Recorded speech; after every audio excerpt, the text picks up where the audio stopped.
you have likely seen memes and videos with a character known as Doomer and or any of his counter It's the same characters, guy. Boomer, Bloomer, and Zoomer. If you have not, these are them. Each of these characters represents a distinct personality type, usually associated with a specific generation within current society. The Doomer character is especially popular and is what we will be focusing on here. Alright. The Doomer is an individual who is typically in their 20s and male, although a Doomer in the philosophical sense does not need to be either. He or she does, however, need to be someone who feels a sense of aimlessness and loneliness, and is consequently stricken with a deep despair for life. For the Doomer, life is meaningless, and the world is inevitably doomed by humanity's ignorance, greed, and futility. As a result, the Doomer sees little to no reason in engaging in traditional pursuits, and thus retreats from society into apathetic isolation. This character is often used in videos and memes to illustrate various experiences that come with this pessimistic sense of life. Things like working a dead-end job, struggling to maintain or get over romantic relationships, excessive drinking and smoking, feeling alienated from one's friends and family, etc. Wow. This character's popularity and widespread relatability is very telling about the conditions of the modern person, specifically that of the current young adult generation. It reveals the depth of pessimism and nihilism being experienced, a hopelessness for both the now and for the future. Wow, what the fuck? One of the Doomer's counter characters is the Boomer, the name being derived from the term baby boomer, an individual born between 1946 and 1964, 2 generations or so before the Doomer. That's my dad. However, the age and generation of a Boomer does not necessarily matter. What does matter is this character's contrasting outlook on life. Opposed to the Doomer, the Boomer possesses a positive, can-do attitude. More specifically, in the context of the meme, the Boomer's attitude exists in a naive, blissful ignorance of truth. The Boomer chugs along in their ignorant delusion, unaware of the reality in which they live, mistakenly thinking they have it all under control. Where the Doomer is aware of the world's conditions and consequently pessimistic about them, the Boomer is unaware and thus ignorantly blissful. Unlike the baby boomers, the Doomer was born in or around the 90s and grew up through an era when technology developed at an unprecedented rate in an exceptionally small amount of time. Can we stop making this one about me? Wait, I mean, this is becoming personal. Okay, we're 2 minutes in. This is becoming very, very, very personal. And you know? The advent of the internet as well as affordable internet devices would completely change the way people could experience and understand the world. During this internet generation, children and young adults had access to a completely open and constant flow of information. An ability to see, hear, talk with, and engage in the entire world in real time, all the time.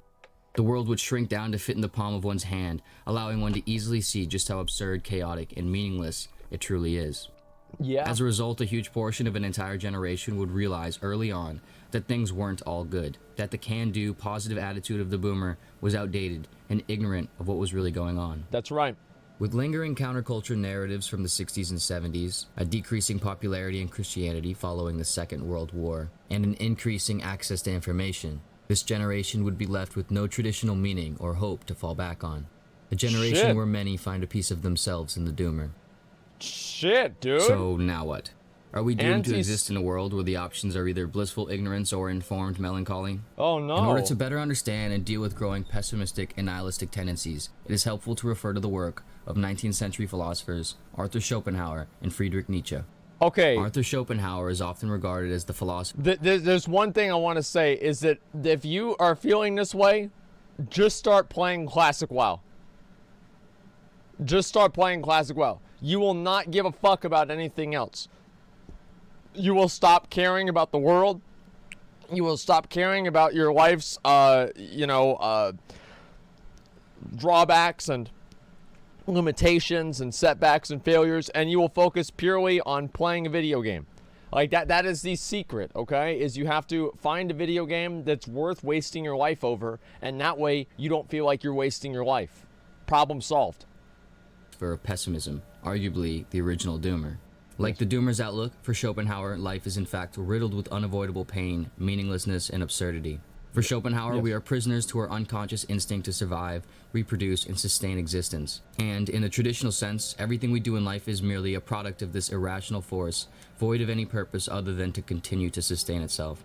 As a result, we live a life of delusion, constantly in a frenzy, trying to impress sexual partners in order to reproduce, and trying to accomplish things in order to find happiness. Schopenhauer writes, "There's only one inborn error, and that is the notion that we exist in order to be happy. So long as we God, persist in dude, this I'd be inborn fucking error, mad the world too. seems to us full of contradictions. For at every Look step at in that things shit. great and small, we are bound to experience that the world and life are certainly not arranged for the purpose of maintaining a happy existence.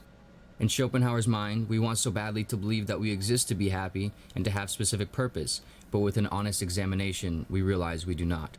Okay. This perspective does not fall far from that of the doomer. That's right. Arguably, neither the doomer nor Schopenhauer are necessarily wrong in their assessments of life. And they have the same Life hairline. is in fact That's why linked he's with wearing a chaos, hat. pain, and fundamental meaninglessness. By the way, anybody didn't know that? If you ever see like a late 20s, early 30s guy wearing a beanie, 9 times out of 10 is because he's going bald.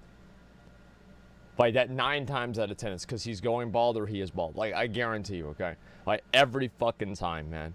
Like anytime you see him wear a headband, a beanie, a hat, anything like that, you see people like all the time wearing a hat. Why do you think Keemstar's wearing a hat? What do you think's under that hat? Nothing. Nothing's under that hat, man. The real problem, however, is not found in this realization, but how this realization is handled. Yep. Schopenhauer offered 2 solutions for the realization of life's meaningless suffering: asceticism and art. Okay. Asceticism is the disciplined avoidance of pleasure, an overcoming of the unconscious desire and pursuit for the selfish and material, be it things like sex, vanity, money, social status, etc. Schopenhauer felt that by obtaining control over the ceaseless yearning for things, one can find a form of happiness in the present moment. However, Schopenhauer also acknowledged the sheer difficulty in accomplishing this So you have feat, to be a monk? for it is not enough to merely realize the senselessness of one's behaviors Just play in WoW. order to stop them from occurring. The level of discipline and commitment mean? required would prove immensely difficult for even the wisest of individuals. Just play WoW. Alternatively, Schopenhauer provided one other solution: engaging in the aesthetics of art and philosophy as much as possible. In this, Schopenhauer suggested that things like poetry, theater, music, Wow. paintings, literature, theory, etc. have the power to reveal and share truth, a truth that liberates the individual during the moments he or she is engaging in it.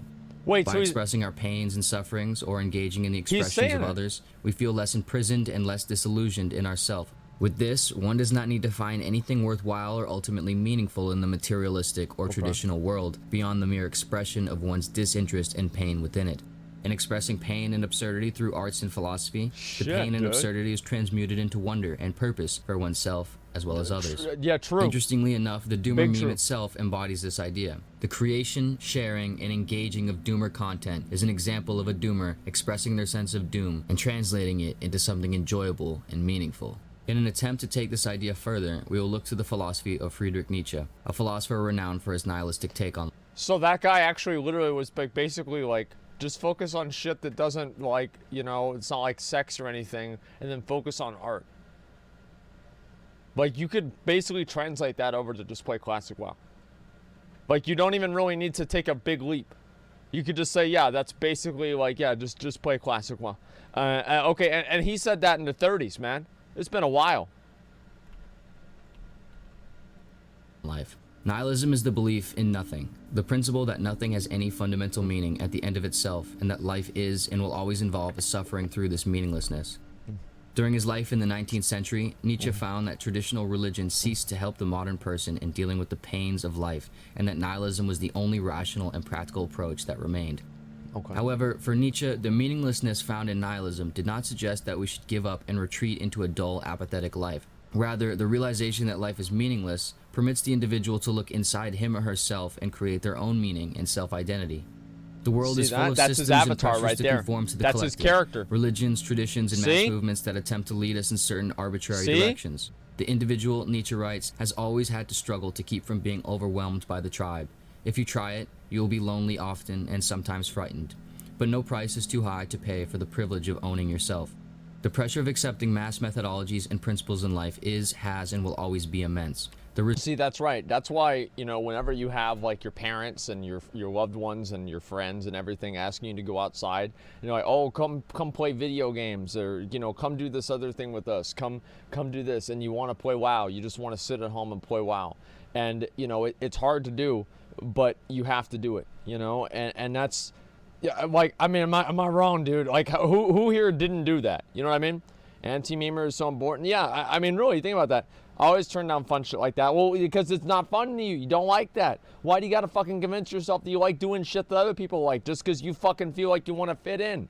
That's the only reason you're doing it. You're like, oh, I'm going to do this because I want to fit in. I want people to like me. No, fuck that, dude. Do whatever you want. Resistance of such comes with feelings of alienation and hardship. However, for Nietzsche, the pain Wait, bro, like, I mean, all right, this is too much, man. Like, look at my thing. Look at that. This is getting way too personal. Look at this. I've literally got it on the floor like that. This is way too personal, guys. I don't know what I'm gonna be fucking able to do about this. All right, I'm gonna go ahead and zoom this back in. Yeah, this is out of hand. What the fuck, man? Holy shit. I feel attacked? Yeah, this is literally a video about me. What the fuck? Caving in is infinitely worse. In the context of modern times, perhaps the doomer feels a heightened alienation from the world because the internet compounds the weight of social pressure and a sense of detachment. That's right. However, this experience of alienation and despair is not unnatural nor without value. Rather, one must walk deliberately through the mud of life, realizing that there will be ongoing pains and challenges in their self-actualization, and instead of turning away from them, lean into them and face the sufferings head-on, developing themselves and their personal meaning, no matter how Servers uncommon are still or hard fucking it down. may be. Nietzsche felt that the key to suffering is knowing how to use suffering. I assess the power of a will by how much resistance, pain, torture it endures, and knows how to turn to its advantage, Nietzsche writes. True. By Big true. inviting suffering Very in true. and recognizing it as an opportunity to develop wisdom and resilience, we utilize it as a method of creating our own purpose and greatness. In the fundamental pain and meaninglessness of life, we must not find ourselves with an indifference that renders us lethargic and paralyzed away from caring about anything, but rather an indifference that inspires us to create meaning and care for things we deem enjoyable and engaging. Listen to that.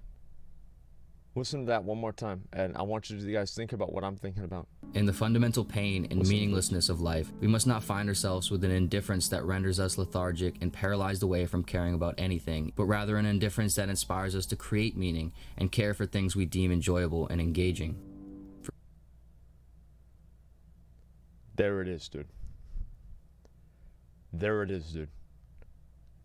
What does that remind you of?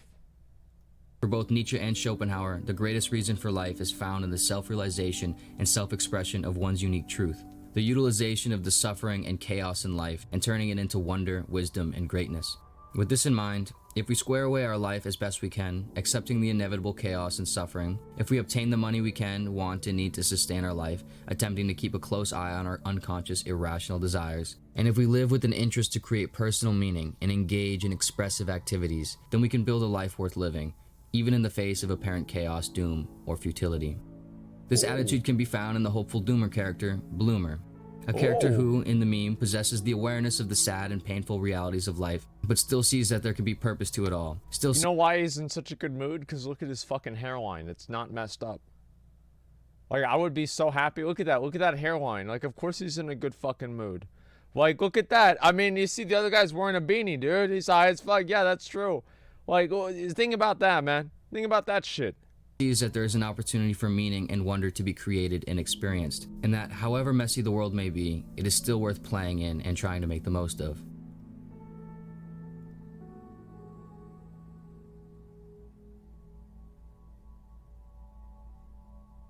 So that's why you should probably just play video games all the time, right? And this has always been like my, my mindset is just play video games all the fucking time and it is going to be fine.